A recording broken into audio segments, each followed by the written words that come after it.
De alguma forma, falar de drogas no Brasil é falar de uma grande linha histórica de leis que criminalizaram inicialmente o tráfico e depois passaram também a criminalizar o usuário.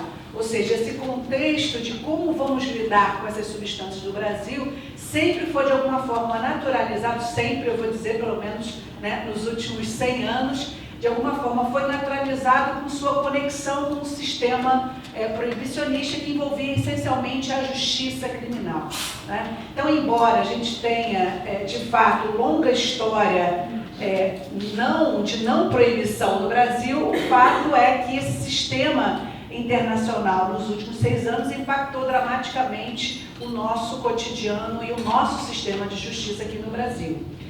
Isso é porque o Brasil, desde o início, ele sempre foi, primeiro, um dos apoiadores na esfera internacional desse modelo, né, enviando delegados com atuação importante nos fóruns internacionais, como também incorporou, internalizou todo esse movimento que, a partir desse proibicionismo em relação ao álcool, se estabeleceu na esfera internacional em relação às outras substâncias, trouxe aqui para nós uma lógica extremamente punitiva e que tem o sistema de justiça criminal como seu eixo. Então, eu estava só assim, pegando a fala do Henrique e tentando olhar para as nossas leis aqui.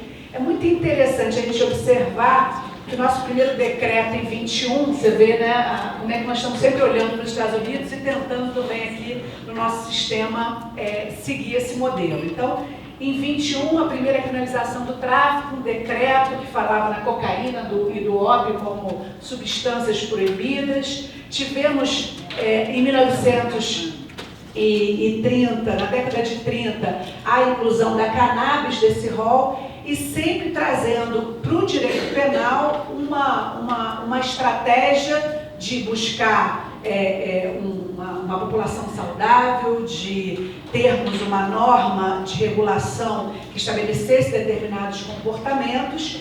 Ou seja, o que nós temos hoje nesse reflexo dessa proibição e desse sistema de justiça criminal é essencialmente uma escolha intencional do sistema penal para criminalizar tanto o usuário como o traficante. É interessante o Henrique falar que a proibição do álcool nos Estados Unidos não envolvia a criminalização do usuário, mas aqui no Brasil essa construção também da criminalização do usuário foi essencial para termos esse sistema que temos hoje, apesar de originalmente também não criminalizarmos o usuário. Essa seria a primeira conexão que eu queria fazer aqui com o nosso modelo interno. Também aqui, diferentemente dos Estados Unidos, nós temos uma outra diferença, que é o fato de que aqui, que tem a ver também com essas propostas de mudanças que eu vou falar no final da minha fala. Enquanto nos Estados Unidos você tinha grande autonomia dos estados na escolha, especialmente pela criminalização e na opção de construção de crimes, no Brasil nós temos um maior centralismo na federação. Então, quando a gente vai comparar esses modelos e como isso chegou no Brasil, nós temos também que verificar que no Brasil nós temos um Código Penal federal, que é aplicado a todos os estados, ou seja, a escolha por criminalizar ou descriminalizar é uma escolha essencialmente nacional, né? Enquanto que nos Estados Unidos, a própria lógica dessa proibição, ela vai ter discussões, debates que vão ser feitos a partir dos estados. Deixa eu explicar melhor. Quando os Estados Unidos, no início do século XX, né, projetam, que foi um pouco fim da fala do Henrique, de alguma forma, né, eles projetam o seu proibicionismo, essa lógica do controle, para outras substâncias que nem o álcool, eles imediatamente vão para a esfera internacional, vão para os fóruns internacionais para defenderem essa lógica para outras substâncias. Isso tinha um sentido, do ponto de vista legislativo, que é importante deixar claro aqui. quando, e juntamente com outros países, que também não foram só os Estados Unidos. Os Estados Unidos, como potência ascendente, defendem essa lógica da proibição com base moral, né, com base em ditames que se queria estabelecer internacionalmente como sendo compartilhados, né, por todos aqueles países. Quando eles vão na esfera internacional e defendem convenções, isso se inicia em 1912, né, na discussão do ópio, mais radicalmente a partir da década de 60, o que se tem é uma justificativa interna para o próprio país de que, uma vez havendo tratados internacionais que indicariam aquela criminalização, que os Estados Unidos também deveriam passar a criminalizar internamente, do ponto de vista federal, sem depender da adesão dos Estados àquela política. Então, é uma lógica interessante, porque, uma vez havendo um tratado internacional, e quem assina tratado internacional nos Estados Unidos é o presidente, e esse tratado tem uma condição muito mais rápida de validação interna, né? Uma vez assinado esse tratado, ele é incorporado à legislação interna. Uma vez sendo os Estados Unidos, além de apoiadores na esfera internacional, desse modelo proibicionista do álcool, que vai então se estender a outras substâncias e deixar o álcool absolutamente para o mercado regulado e para o mercado lícito. Ele justifica internamente uma repressão a nível federal. E, portanto, os estados, pouco a pouco, vão se incorporando naquela lógica federal. Essa questão é tão importante que isso é um pouco que explica a esquizofrenia que temos em relação aos Estados Unidos hoje. 4 países já modificaram, 4 estados, desculpem, olha o ato falho, né? Quase como países, 4 estados, né, têm uma posição de regulação da maconha, enquanto que os Estados Unidos continuam em esfera federal como apoiadores dos tratados, e o seu código federal continua como era antes, nada mudou. Então é interessante a gente entender assim, como de alguma forma a gente tem que olhar para os Estados Unidos, para a sua história, para entender esse modelo que nós temos hoje, mas como ao mesmo tempo os Estados Unidos precisaram ir para uma esfera internacional para poder impor do nível federal para o estadual essa lógica. E nesse sentido, isso de alguma forma explica essas mudanças que nós vamos falar hoje. Mas eu vou focar no Brasil, depois desse introito. O fato é que o Brasil, a gente tem alguns exemplos lá em 1830, aqui no Rio de Janeiro, né, nesses prédios históricos aqui bem pertinho, de portarias que já permitiam a criminalização, especialmente de escravos, mas também de homens livres, por vender ou por portar maconha, né, a cannabis. Sempre teve um olhar aqui, do ponto de vista das autoridades, um olhar muito negativo, que era associado aos escravos, né? Que aí Henrique depois tem obras sensacionais falando dessa questão da cannabis também e no Brasil, mas o fato é que, do ponto de vista criminal, isso se inicia a partir da década de 20 e especialmente a partir da década de 30 no Brasil. Ou seja, todo esse grande debate que se fazia nos Estados Unidos também vem influenciar bastante o Brasil. Mas no Brasil a gente tinha especialmente essa lógica também, que se mantém até hoje, de intensificação do controle social de minorias, e notadamente aqui a questão dos escravos tinha grande importância. Então a política de drogas ela também vai se estabelecer quando escolhe o direito penal para fazer essa regulação social, ela também tem um conteúdo claramente racista e tem um foco em controle social de minorias, usando essa lógica norte-americana, mas vamos dizer assim, trazendo para uma lógica do piniquim bastante acentuada. Então eu costumo dizer lá para os meus alunos que o proibicionismo, toda essa lógica punitivista no Brasil, também não foi uma importação de uma lógica internacional que não tinha nenhuma correlação com demandas sociais internas. Eu digo que o Brasil, de muito bom grado, assinou desde o início todos os tratados e tem, como tem até hoje, uma política bastante repressiva em relação ao controle dessas substâncias.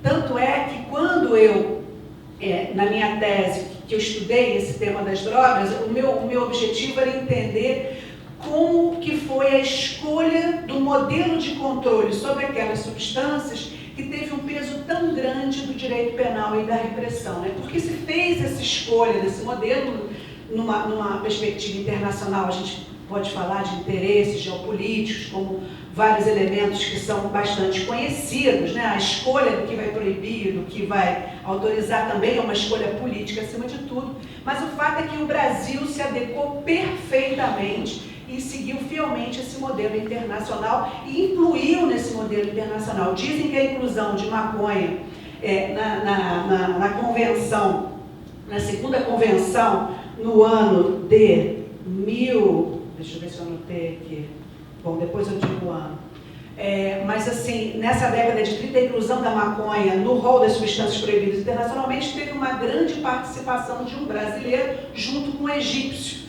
que narravam perspectivas bastante desastrosas do mal social que a maconha causava. E tem vários escritos históricos que vão demonstrar como era essa visibilidade social da questão da maconha, como uma construção também que legitimou todo esse modelo.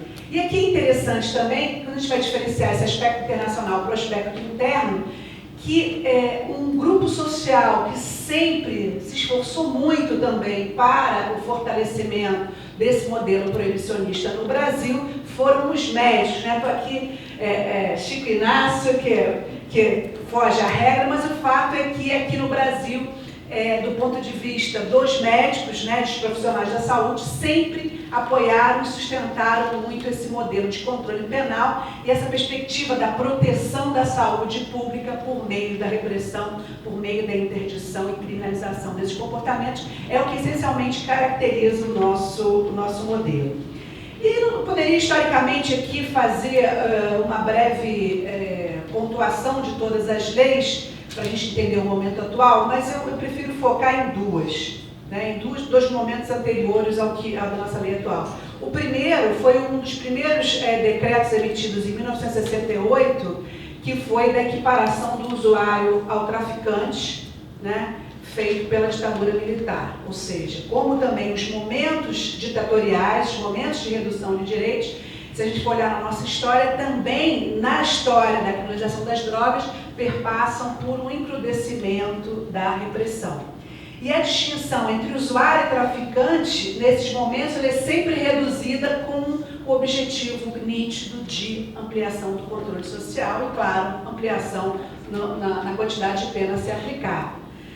Enquanto que antes de 68 nós tínhamos ainda uma perspectiva menos reduzida, o nosso Código Penal de 40 somente criminalizava o traficante. E ele ainda está em vigor até hoje, com algumas alterações, mas em 68 a gente teve essa radicalização na escolha dos modelos de controle e uma equiparação entre usuário e traficante. Na década de 50 tem um debate no Supremo Tribunal Federal que é muito interessante, que o Supremo Tribunal Federal vai reafirmar que o usuário não é criminalizado, que o Código de 40 só criminalizava o traficante. E hoje nós estamos retomando essa discussão no Supremo. O fato é que em 68 tivemos esse marco com a equiparação, mas na abertura política, em 76, né, já com uma perspectiva de abertura, de redemocratização, etc., nós temos a famosa Lei 6368, que vigorou por 30 anos, e que claramente adotava uma distinção entre usuário e traficante, com penas bastante reduzidas para o usuário e uma pena relativamente alta para o traficante. O famoso artigo 12, né, que está cantado, inclusive, algumas letras de samba, da questão do traficante, e o 16, que era o artigo que criminalizava o usuário. É importante a gente entender que essa lei de 76, ela nos ajuda também a compreender esse formato e por que ela durou e vigorou durante 30 anos, até bem recentemente, 2006, quando ela foi alterada. Essa lei, no seu artigo 16, ela indicava uma distinção entre usuário e traficante em relação ao aspecto subjetivo, a intenção daquela posse, daquela substância, né? E previa uma punição de 6 meses a 2 anos. O que isso significa na prática? Significa que o usuário era criminoso, como continua sendo, né? Estava sujeito a uma pena privativa de liberdade até 2 anos, mínimo 6 meses. Numa primeira passagem do sistema penal, ele podia ser preso em flagrante, mas ser liberado logo em seguida, ou receber uma sanção suspensa, né, o famoso sursi, que durante muito tempo foi aplicado. Então você tinha um determinado controle social, a polícia tinha uma intervenção naquele contexto daquele uso, mas não era, havia uma possibilidade de prisão, especialmente por mais de uma passagem, mas não era também uma punição tão radical como uma equiparação ao tráfico que anteriormente chegou-se a estabelecer no Brasil.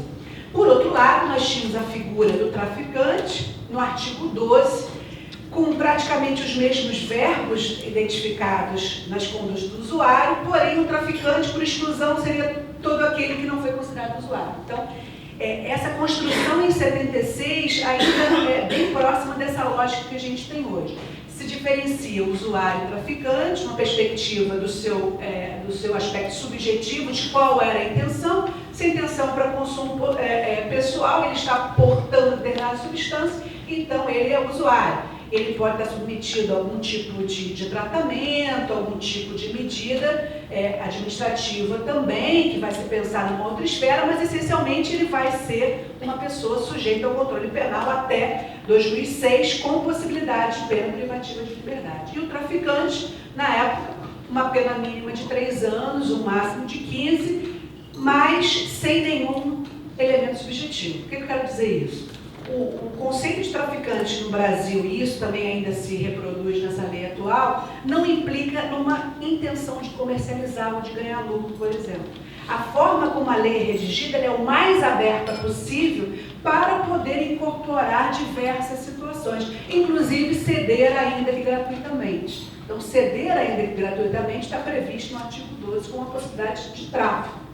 A lei de 76 também era uma lei muito dura no sentido do incentivo. Qualquer pessoa que incentive ao consumo poderia também ser criminalizada como equiparada ao traficante. Isso, inclusive, em São Paulo, em Santos, levou alguns agentes de saúde que faziam troca de seringa a serem criminalizados, pelo menos investigados, né, como por suspeita de tráfico. Então vejam que esse conceito legal, ele permite uma roupagem. O que é uma criminalização? É uma roupagem, um estigma que se atribui a alguém que autoriza, especialmente a polícia no primeiro momento, mas todo o sistema de justiça a te retirar do seu cotidiano, de onde quer que você esteja, para impor um processo judicial e, quiçá, uma pena de prisão. Depois de 30 anos, quando nós chegamos ao momento atual da nossa lei de 2006, tivemos grandes avanços. Tá? Vocês, claro, acompanham isso. O usuário, ele continua criminalizado, mas ele deixa de receber a pena privativa de liberdade. Ou seja, hoje não mais nós temos uma pena privativa de liberdade para o usuário. Ele está sujeito a medidas alternativas. Ele está sujeito a medidas alternativas e não pode ser levado pela polícia para uma delegacia, por exemplo. Mas ele não foi excluído do rol dos crimes, o que nos coloca numa situação um pouco dúbia.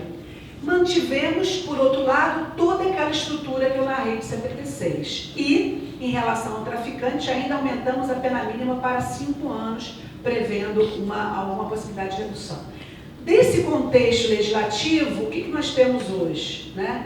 Nós temos um sistema que cada vez mais encarcera traficantes, deixou de encarcerar usuários, que encarcera cada vez mais traficantes, ou aqueles flagrados pela polícia, assim, rotulados como traficantes, que enchem as nossas penitenciárias. Os dados são alarmantes, o Brasil está em 4º lugar na população penitenciária de quantidade de presos no mundo. Se nós formos olhar todos esses índices, é o tráfico de drogas no Brasil que mais cresce dentre os crimes representativos do sistema penitenciário. E quando nós vamos olhar para a realidade social, olhar para aqueles que estão sendo encarcerados por tráfico, o que nós vemos? Nós vemos claramente uma reprodução daqueles personagens que sempre habitaram o nosso sistema penitenciário. Pobres, negros, sendo que o tráfico traz a questão das mulheres com maior força nos últimos tempos. O número de mulheres presas por tráfico é absurdamente superior a qualquer outro tipo de crime. Isso também é um dos fatores que movem esse superencarceramento. Fala-se de uma média de 60% das mulheres presas por tráfico. No caso dos homens, o tráfico não é o maior encarcerador, está ali nos principais, mas está ali disputando com o furto e roubo sua representatividade do sistema penitenciário. E o que nós temos continuamos com uma total ausência de uma distinção clara. Mas a questão é, essa ausência de distinção clara entre usuário e traficante, ela é proposital.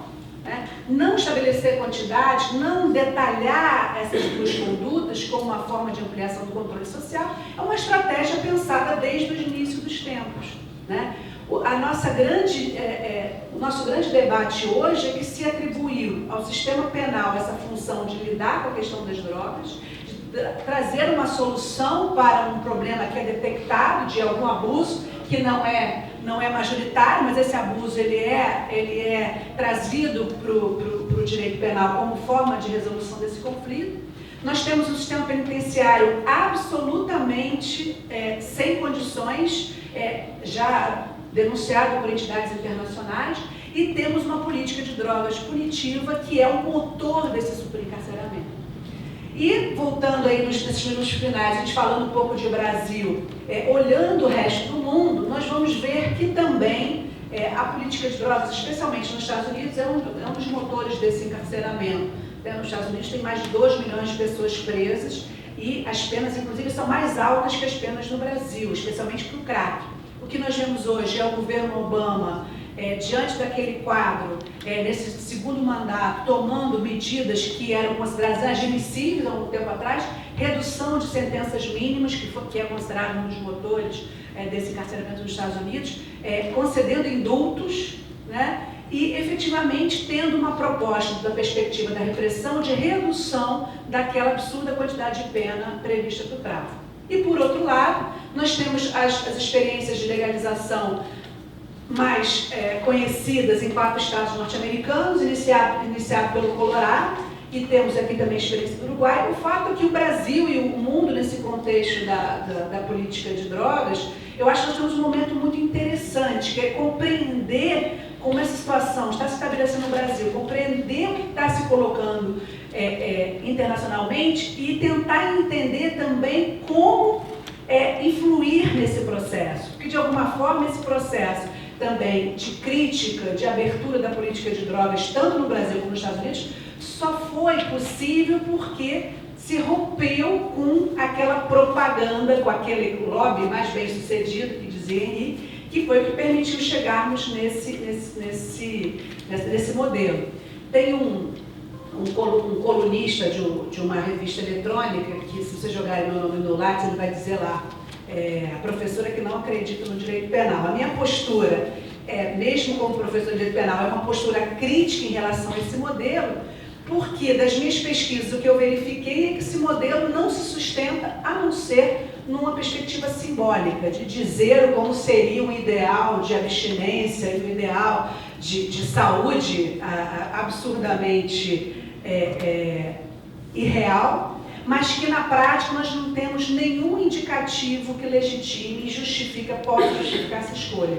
E é justamente essa contradição entre os dados reais que nós temos sobre essa política e a própria manutenção dessa política criminal tão repressiva que está permitindo essas fissuras que hoje levam a um debate que, inclusive, as Nações Unidas vão fazer em 2016. Não tenho grandes expectativas de mudança em 2016, depois nas perguntas a gente pode, a nível internacional pelo menos, e num artigo até que eu indiquei, o que eu acho mais importante hoje, a gente discutir, mais do que discutir a história internacional, vai ser discutir esses contextos nacionais, tanto no Brasil, que hoje está aí num debate, inclusive no Supremo, tentar romper com essa lógica proibicionista, como também nesses países.